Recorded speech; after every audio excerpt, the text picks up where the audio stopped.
Stop talking to the camera and start talking to your viewers. This is something a lot of creators tell smaller creators or beginners when they first start growing a YouTube channel and begin recording their first YouTube video. Sounds very familiar, right? But most creators are still making their recordings feel unnatural and they just feel out of sync, and it just feels really awkward. And that's why viewers still feel like they're watching more of a lecture from a professor at a university teaching a course rather than a conversation that is being had in a YouTube video. And that's why I'm trying to have that exact conversation with you guys as well. So what I'm essentially trying to say is that your viewers can also feel that same awkward feeling. That's why in today's video, I'll show you how to ditch that awkward feeling of talking straight to a wall and making your videos feel a lot more personally connected, and make your videos feel a lot more personal and connected with your own viewers. After working with over a dozen clients and managing their YouTube channels, I've noticed that one of the biggest problems beginners face is having that really awkward feeling when recording. Look, I get it. You're alone in a room, it feels weird, and you're really hyper aware of the camera because you're the only one in this room. But you gotta remember this, real people will watch your videos. It's not a number on a screen, it's an actual person that is clicking on your video and they are willing to watch it. You know, it's like going on your first date. You're excited to meet the one, but you spend the whole time looking at the floor, fiddling with your fingers, and just avoiding eye contact because you're just really shy. And I totally understand that feeling because I've done that with my own first dates before, and luckily my girlfriend is still sticking around with me till this day. Just don't let her know about my other first dates. You need to think about what it feels like to be in your viewer's shoe. And that leads me into my first point. In human behavior, one of the strongest drivers of connection is perceived attention. Now, there was research done at the University of British Columbia that explored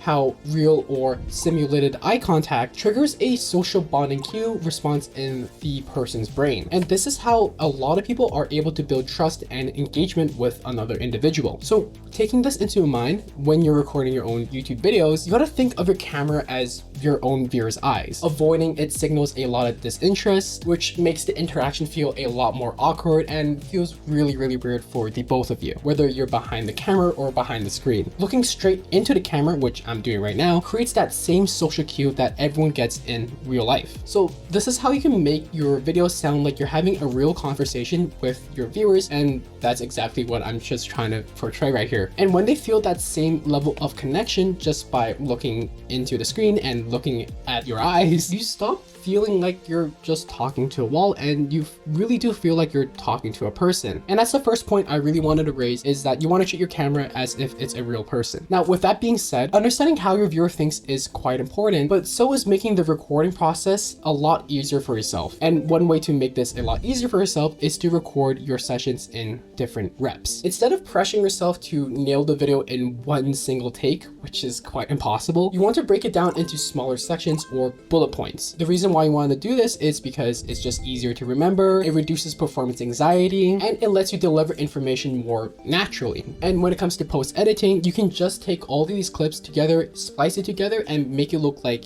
it has a smooth transition between each scene. So it looks like you're doing it all in one take, but in actuality, you have like 15 different takes. You would actually be surprised how many big creators oftentimes do this with their own YouTube videos. One of my old clients in the email marketing space did this exact thing whenever he recorded a YouTube video. He would record everything in short bursts, and he applied this logic to literally every clip for his video, whether that be a 1 minute long clip, 30 seconds, or even a clip that was worth 5 seconds long. If my client didn't like how something came out, he just say it again a few more times in different takes and just choose the one at the end which works the best for him. Now, another thing that can make or break your comfort level is whether you're using bullet points or full-on sentences or something in between. Now, when it comes to reading your own information, some people sound really natural when it comes to reading off of bullet points. If you do sound robotic with a script, you might want to try bullet points. And if you're using bullet points but you're continuously rambling on and on, maybe you should try a script. But there is a hybrid style that you can try out, and I honestly do recommend this way. So basically how it works is that you write your main points in full-on sentences like a script just for clarity, but you want to use short keywords for supporting details and put them in the bullet points. That way you get the precision. By using a hybrid system like this will allow you to get the precision of a script for key moments, but you also gain the natural flow of bullet points for the rest of the information that you want to talk about. But at the end of the day, you want to test and see which style does feel best for you. Now, another technical skill that you should definitely know about, and is probably the biggest reason why so many people feel awkward when recording YouTube videos or they just suck at it, is to know exactly what you wrote in your own recordings. Now, if you don't actually know what you wrote or what you want to say in your own video, you're essentially reading a script or your bullet points the first time when you hit the record button. If you're spending all your brain power trying to remember the words that you want to say, or you're just really unsure of what you wrote in your script, you can't really focus on delivering them in a very natural presentation. So that's why a lot of people, when it comes to recording,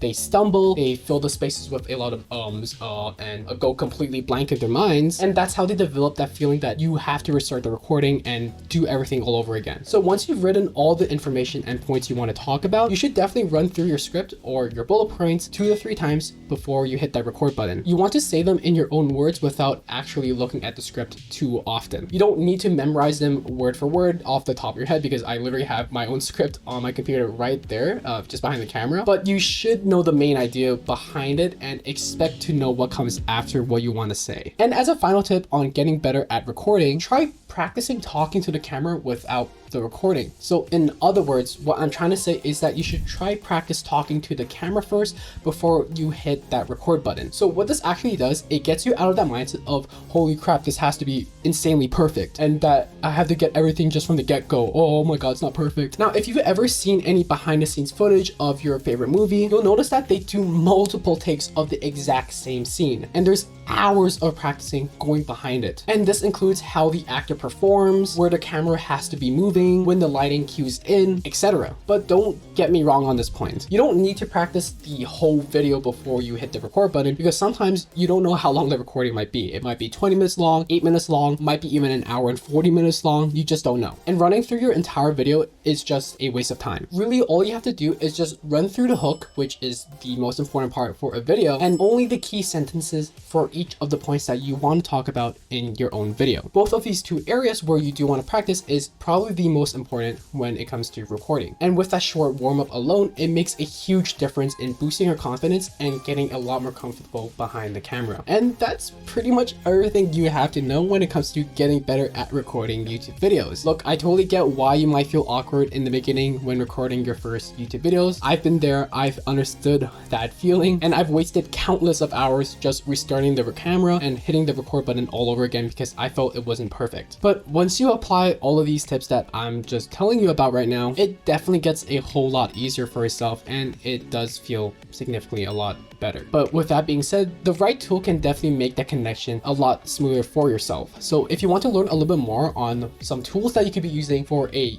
budget YouTube setup, then you could definitely check out one of my videos right here that is probably popping up on your screen at the moment, talking a little bit more on a $400 YouTube budget setup. And this also includes my favorite teleprompter app that I'm actually currently using at the moment that makes recording significantly a lot easier and a huge breeze. So feel free to watch that video if you do so have the time. Why don't you try recording your YouTube videos again after watching this video, because I know you'll go kill it on YouTube now.